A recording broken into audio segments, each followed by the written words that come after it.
荷比旅游系列的第2集，我们先前往了比利时。在这一集中，我们会探访首都布鲁塞尔的繁华街道，品尝比利时啤酒和巧克力，探索布鲁日古老城市的风情，还有深入认识改变欧洲命运的重要之战——拿破仑滑铁卢战役。那我就赶快带大家进入比利时啦！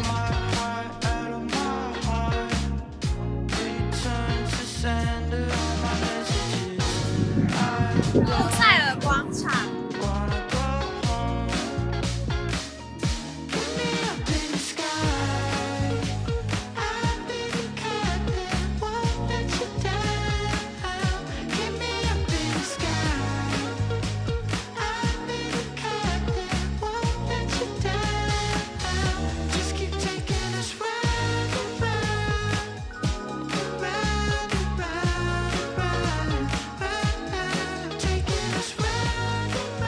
比利时最有趣的代表之一就是尿尿小童，是许多游客到访布鲁塞尔必看的地标。除了尿尿小童外，还有尿尿女孩跟尿尿的狗，它们分别散落于布鲁塞尔大广场附近。我把它们合称尿尿3部曲。好可怜哦，为什么还被涂红色啊？好可怜哦。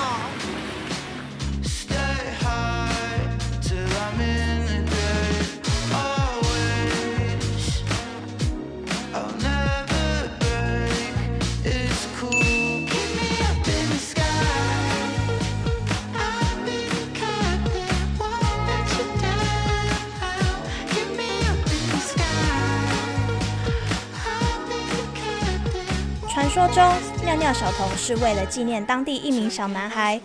他无意间发现敌军要炸毁城墙，找不到水源灭火的他，只好赶快撒尿，因而拯救了整个城市。这是尿尿小童，所以我们尿尿小童3部曲：尿尿小童、尿尿女孩，还有尿尿的狗。这3个尿尿的点，我觉得这3个点都蛮可爱的，大家可以就是像是边散步边城市旅游，然后去搜寻这3个点。来喝热巧，耶！哇，等一下，它已经融化了。这个是 Dark Chocolate with Rum， 就是黑巧加朗姆酒，有点烫，也蛮好喝的。我想吃一口这个。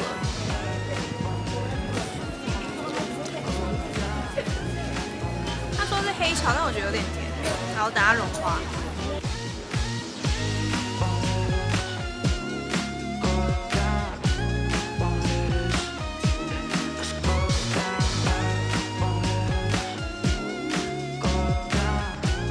Belgian waffle， 然后这是布鲁塞尔 waffle， 它这是长方形，但是 Belgian waffle 比较不规则性。来看看哪一个比较好吃？我觉得 Brussels waffle 比较好吃，它比较有蓬松感。Belgian waffle 就比较绵密，比较扎实。但我自己比较喜欢蓬松感，所以大家可以来点 Brussels waffle。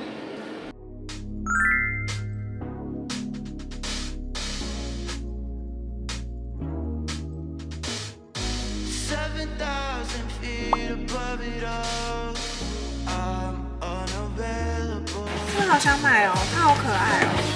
这是从1857到2021新 collection。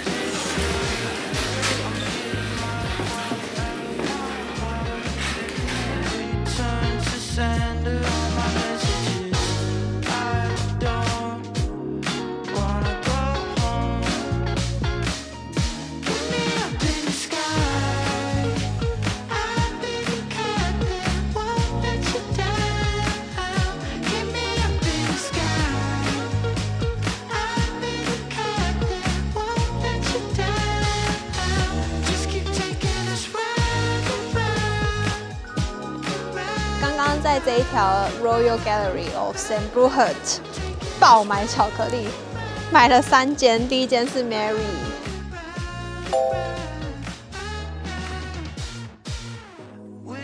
然后还有第2间 Nehouse，不确定念的对不对。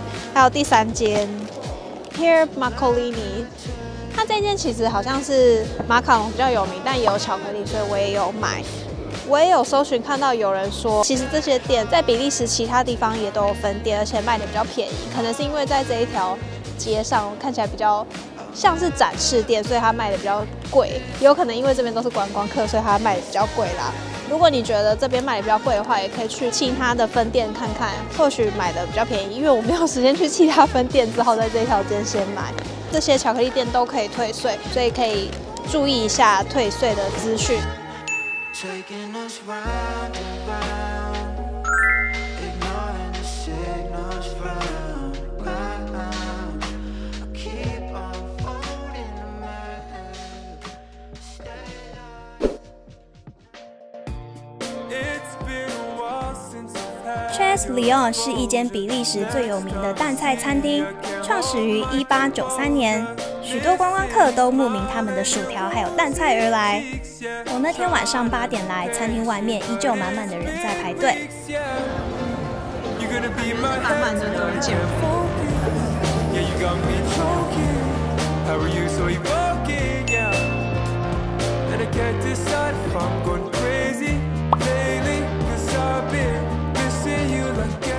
他们的淡菜有不同的烹煮方式。我点了焗烤，用大量的起司、蒜头、青酱去焗烤的淡菜，蒜香味非常重，超级好吃。我们还点了一份奶油意大利面，有小虾仁、淡菜、蘑菇，但是它的味道有点淡，可能是想要强调他们意大利面独特的奶油味。我觉得这间餐厅的餐点很好吃，但是它的餐厅里面很小，位置真的非常挤，旁边讲话也很大声，比较嘈杂，所以我比较不推荐给喜欢用餐环境气氛比较好的人。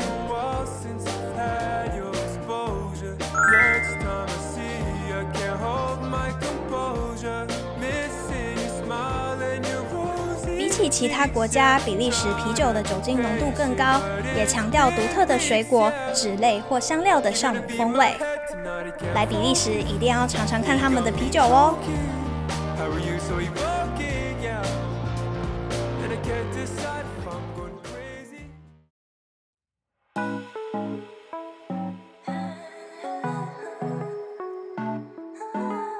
下一站，我们来到了中世纪的睡美人布鲁日，它也有北方威尼斯的美名。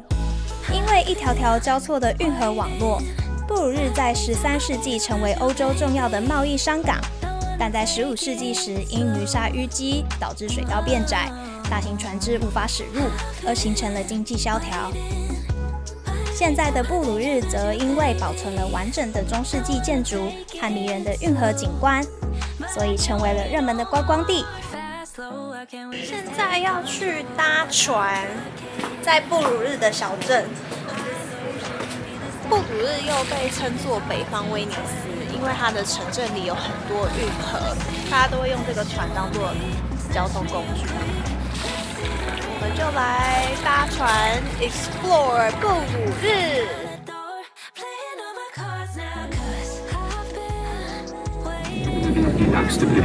Dus let alstublieft op uw hoofd. Ici, nous avons un nouveau... Also bitte passen Sie auf Ihren Kopf auf.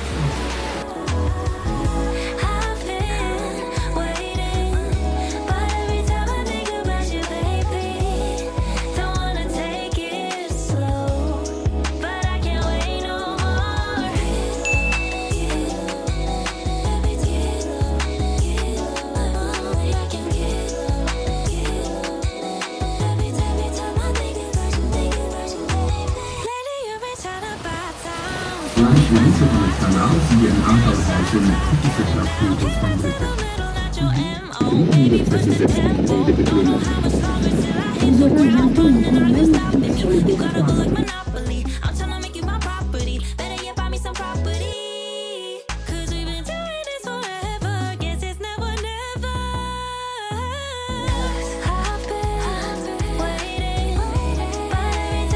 Im Mittelalter wurden die Wurzeln und Kraftpflanzen gepresst und als Farbstoff zum Färben von Wolle oder Leim.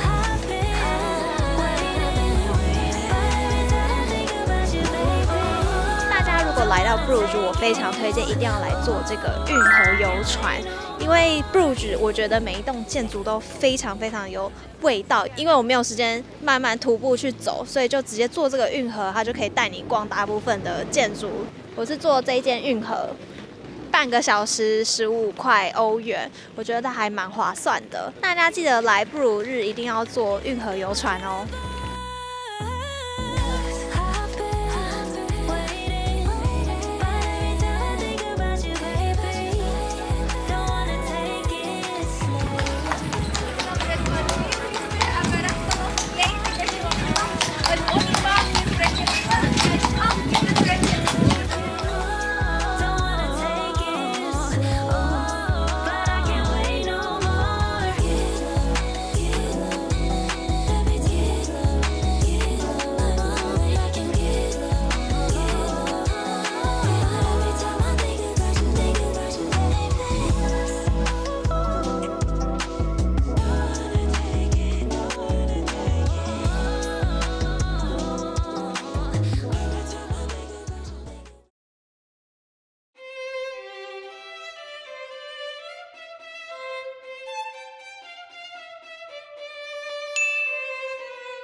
这一站叫做 Waterloo Battlefield， 就是拿破仑的滑铁卢战役。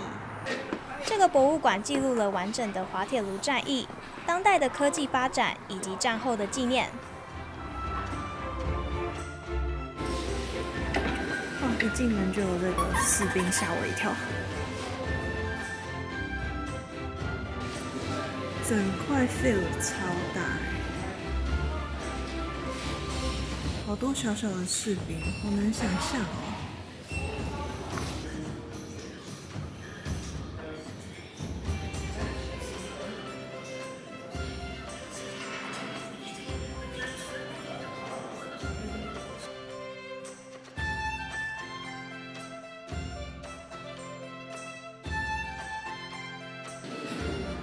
哇哦，这是史上第一块电池。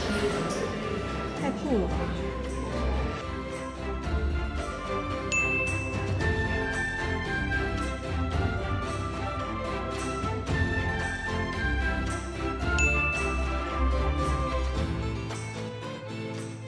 这边就在说，开战了。从1815年开始，拿破仑那边有多少个兵出战，还有普鲁士有多少个兵，以及英军那边出了多少个战力、大炮等等的。这边是拿破仑那一方的早晨会议，感觉在讨论要从哪里进攻。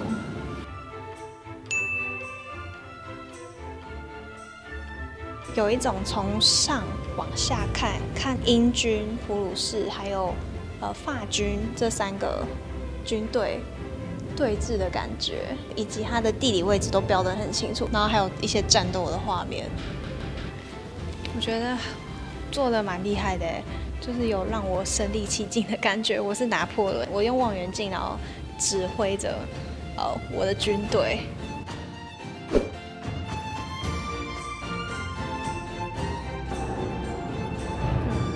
胜利后的餐点。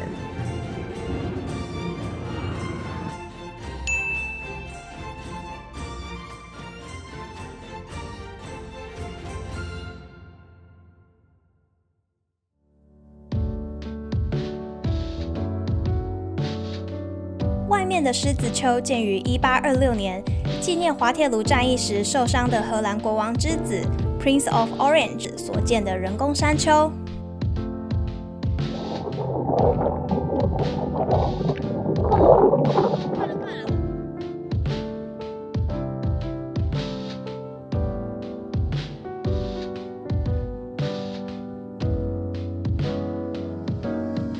真的蛮难想象当时的滑铁卢战役是在这里真真实实的呈现在我们面前，包含有许多士兵的伤亡啊。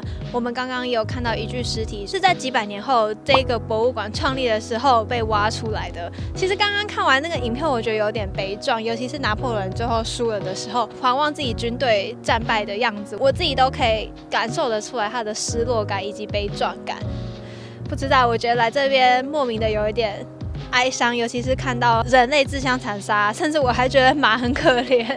我觉得马好可怜哦，也是被人类当作是武器攻击，所以战争这种事情真的是希望世界和平。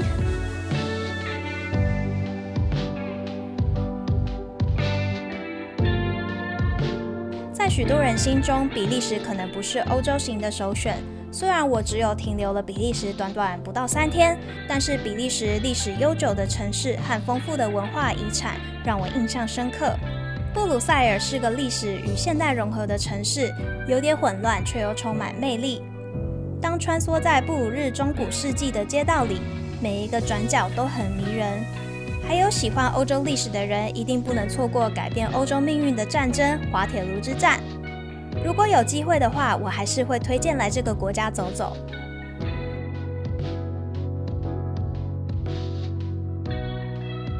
下一集我们要回到荷兰的首都阿姆斯特丹，参加1年1度荷兰最盛大的庆典——国王节，一起窥探红灯区的秘密，欣赏梵谷的画作，还有吃爆荷兰薯条。喜欢我的影片的话，记得按赞还有订阅哦。我们阿姆斯特丹见，拜拜。